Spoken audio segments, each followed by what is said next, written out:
अल हिजाज news से मैं हूं आकाश न्याजी।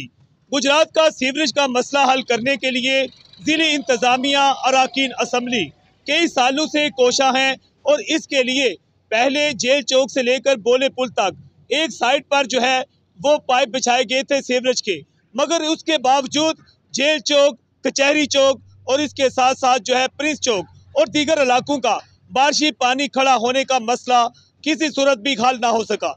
जिसके बाद जिला इंतजामिया ने फैसला किया कि जो दूसरी साइड है यहाँ पर भी पाइप बिछाने का काम जो है शुरू किया जाए और अब जो है गुज़श्ता 2 माह से पाइप बिछाने का ये काम जारी है। ये आप देख सकते हैं, इस वक्त हम गुजरात के इलाका बोले पुल के करीब और कचहरी चौक के दरमियानी इलाका में मौजूद है, ग्रीन टाउन चौकी के करीब, कि यहाँ पर सड़कों की जो तमीर की जा रही है उसका क्या हशर नशर सड़क का कर दिया गया है कि सड़क को इतनी बेदर्दी से उखाड़ा गया है कि इसकी मुकम्मल तौर पर जो है तबाही कर दी गई है।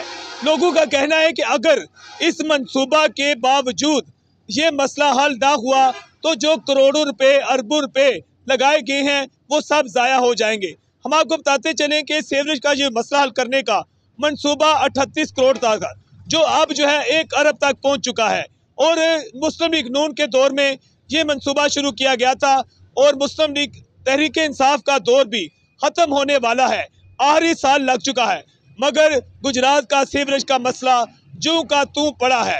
करोड़ों रुपए लग चुके हैं और आवाम परेशान है। यहाँ पर लोगों के कारोबार भी ठप हैं। ये आप देख सकते हैं कि दारे अरकम स्कूल, ये बिल्कुल स्कूल के सामने हमारे घर में दिखाएंगे कि ये उखाड़ पुछाड़ की गई है।